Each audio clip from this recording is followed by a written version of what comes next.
Here is a family that stood for a value system that is very Indian. Here is a mother who overcomes the loss of a child. There are certain things that people have taken out, which is here is a girl who stood for self-respect. There are certain things over here that is so much part of any human being's value system that we have received, like we've been told, like we got somebody told us that I went home and I hugged my mother after I saw the film. An air hostess told us that people are looking at me with new respect.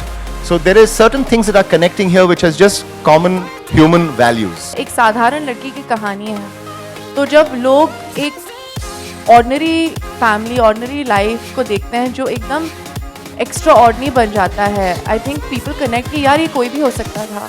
And like he said there were principles and values that involved in the film, और also एक honesty भी थी in terms of what you were trying to project with the film, what everybody was trying to project. और पता नहीं क्या, I don't know, I think there's a certain Neerja's story was very very beautifully compelling. I think एक line है ना जो Shabana aunty कहती थी, और शबाना आंटी ने कहा है कि उसकी कुंडली में लिखा था कि कुल का दीपक बनेगी वो, and that was something that Rama aunty used to keep saying, and I truly believe कि the story is so relevant today.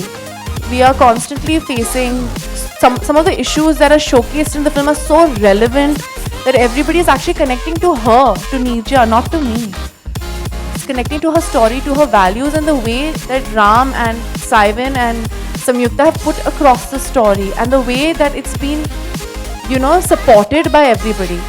तो मैं तो अपना काम ही कर रही थी, honestly, all this time. So it's not I can't take ownership for something that is completely not mine to take. I always feel कि मेरी जो फिल्म अब आ रही है वो मेरी बेस्ट फिल्म है, मेरी बेस्ट परफॉर्मेंस है.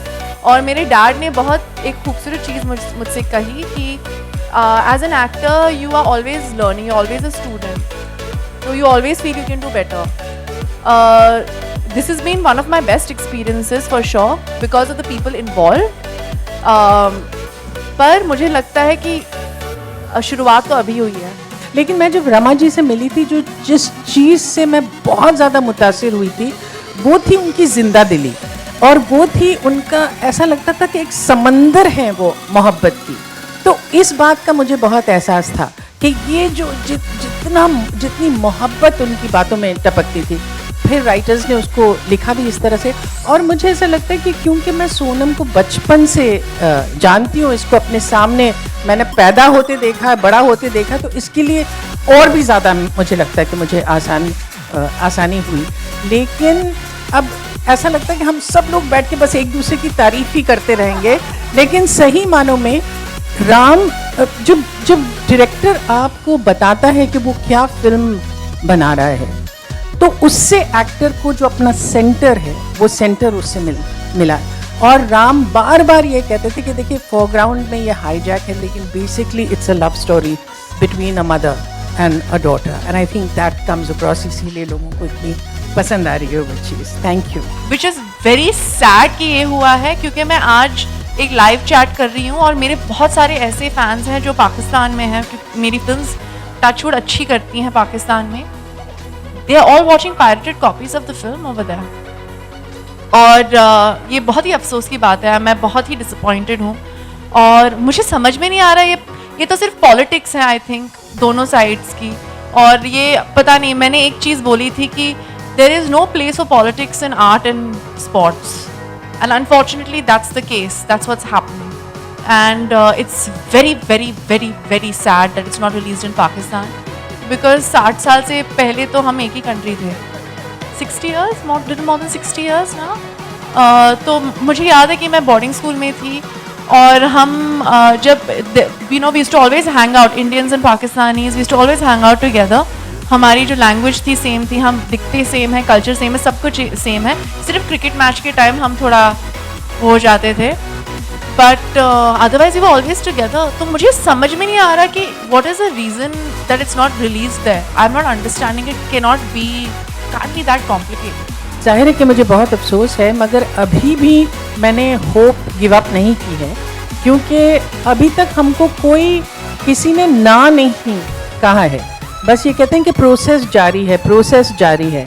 और अब जिस तरह का रिएक्शन मिला है और हर तरफ से इतना पसंद किया गया है, तो मैं अभी भी मैंने होप नहीं गिव अप किया। I hope that it will happen. इसमें कोई एहसान नहीं कर रहा है कोई किसी को औरत के लिए कि पिक्चर बना दी तो बड़ा एहसान किया, ऐसा ना समझा जाए कि बहुत बैक करने वाले लोग आ गए हैं, उद्धार करने आ गए नारी का, ऐसा कुछ नहीं है। आई थिंक एक अच्छी फिल्म है जो बननी चाहिए, एक अच्छी फिल्म चाहे वो औरत के अराउंड हो या मर्द के अराउंड हो बननी चाहिए।